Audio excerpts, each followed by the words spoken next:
everyone, it's Sharon here. Today I'm going to show you how I use my MISTI to stamp and die cut these flowers and leaves from the W+9 Fresh Cut Floral set. To start with, I've die cut some of the flowers and leaves from craft card. These are going to be my templates, and the reason I've used craft card is because it's a bit thicker. And I can keep these for future use, so I'll put these in the back of my stamp set, and whenever I need to die cut some I can pull these out and use them as the template. To start with, I've also cut out a few of the shapes just from white card. I've die cut those. And I think the first thing we'll do is one of the stamps that'll be a single stamp, one step stamp, so I'll do one of the leaves to show you. So we'll use this template first. I just pop that into the corner and secure it with my magnet. So for this one, we're going to need, I think it's this leaf here.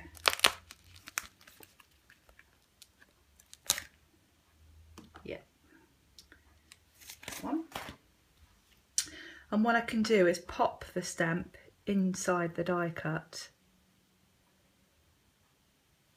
so that I can check I've got the placement right before I pick it up with the lid. And what I'll do is I'll pick it up with the lid, and then I'll pop the die in, and then I can just double check, because looking at it over the white you can sort of see it a bit better. In case you're wondering, this is just a piece of fun foam I've put under the lid.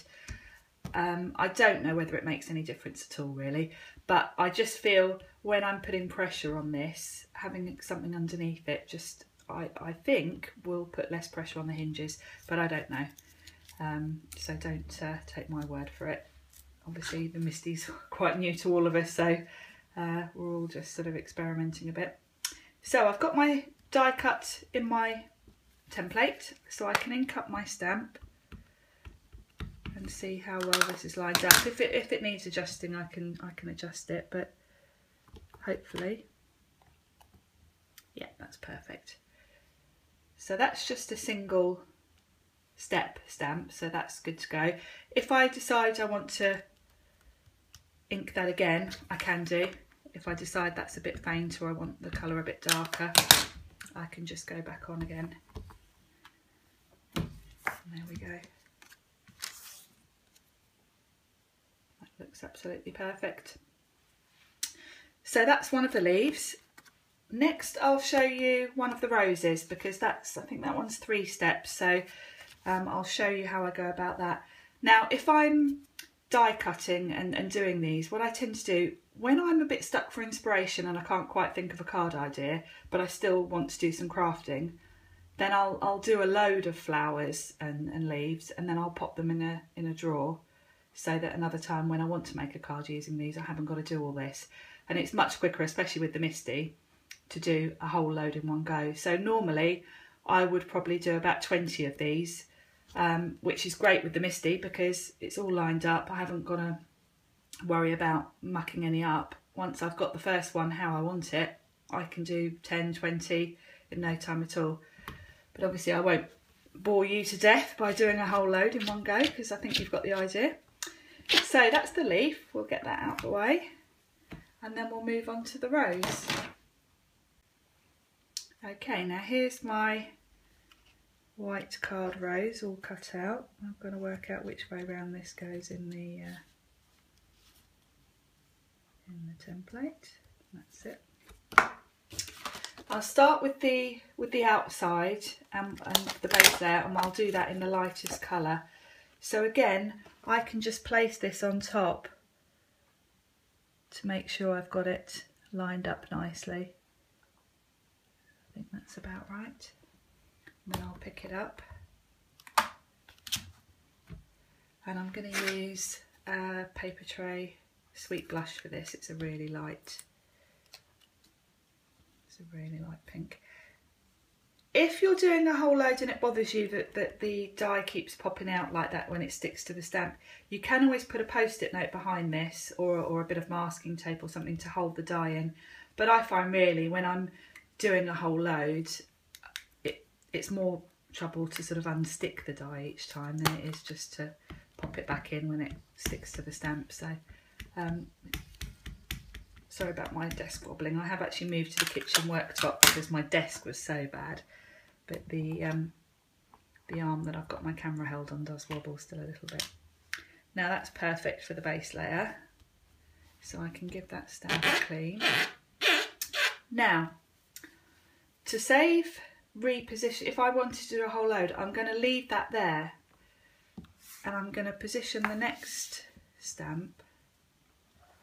I'm going to move this to the top and butt it up against the top corner. Then I'm going to line up the next layer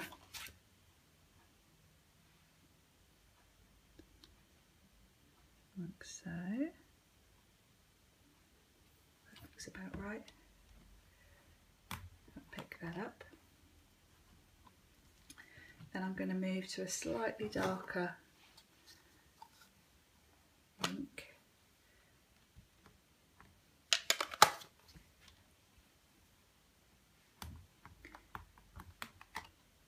There we go. If you don't have tons of shades of pink, you can always create the shades by second generation stamping. If you only had, say, this colour for the first base layer, you could stamp this off on a scrap bit of paper first and then use the second stamping to give you a lighter shade, and then for the next one do it first generation, and then for the last layer just ink it a couple of times. So if you haven't got, you don't need to have all the different shades. So that's that layer done. And again, I'm going to leave that stamp where it is, because if I want to do some more, I can come back and move my template around so that it's lined up each time. So for the last layer, I'll just pop my image like so. And line that up.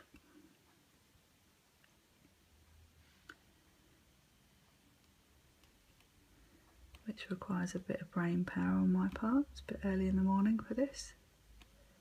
That's it. There we go. And I'll use a darker ink. This is Autumn Rose.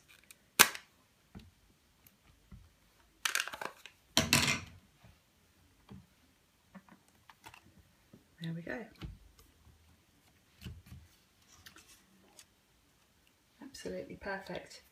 So now I've got all three stamps where they need to be. If I want to mass produce, I can either do it step by step as I just have, or I can do sort of 20 of the base layer, then pop them all back in and do the second layer and then the last. So this really makes it easy to mass produce these. I found before when I was just doing them by eye, I was probably chucking away about a third of them because I'd make a step on one of the, make a mistake on one of the layers as I went. So this is fantastic because once you've got these lined up, that's it. You can do as many as you like. So that's the rose. I'll show you one more. I'll show you another 3 steps. Actually, this is 4 steps because it's got a stem as well, which is this one here.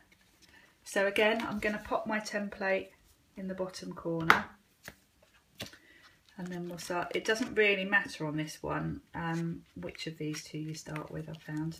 So we'll start with this one.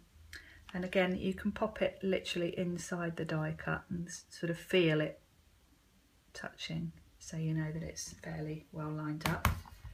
So we'll pick that up and I'll find my die cut, pop that in. So again, I'll stick with the same colours. So we'll start with the light pink.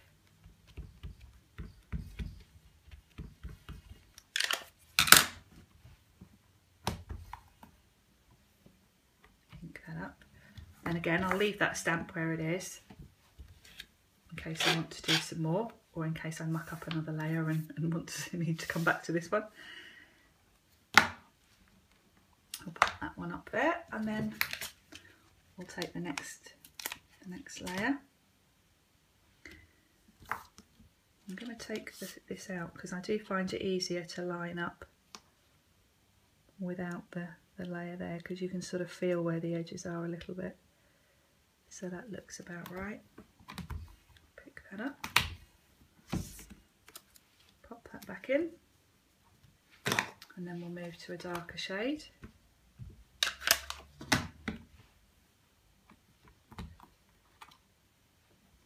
Perfect. Give that a wipe. Again, I'm going to leave that where it is in case I want to come back and do some more while I'm at it. And then we'll move, turn this around, give me another place, and then we'll do these little dots. I'll leave the dye in for this one because this doesn't actually touch the edges anyway.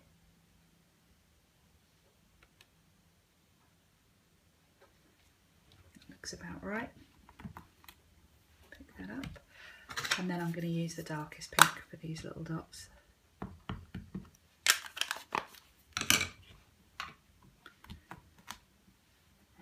Absolutely perfect. You can see those are completely lined up. You'd never really get it that accurate by eye.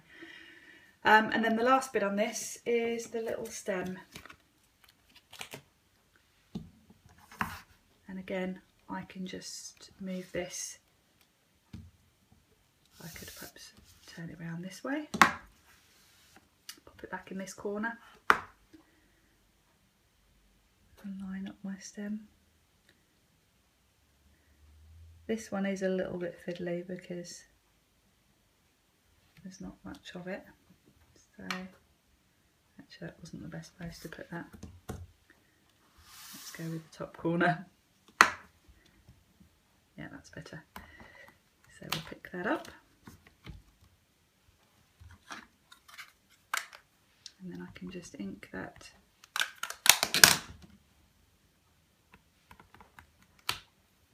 Absolutely perfect again. So there we go. And again, I could do 20 of these in sort of 10 minutes and then have them all ready for when I want to do a card. And I do find when I'm making a card with these, I do like to layer up quite a lot of flowers and elements. So it's great to be able to do a whole load in one go. So that's it. I could go through the whole set and show you, but obviously it's the same procedure for both, for all of them, so I won't bore you to death. But there's my 3 different finished flowers, and as you can see, they've all come out really well. I'll put a link in the description for all the products and all the different ink pads I've used in case you're interested. And I hope you've enjoyed watching this video.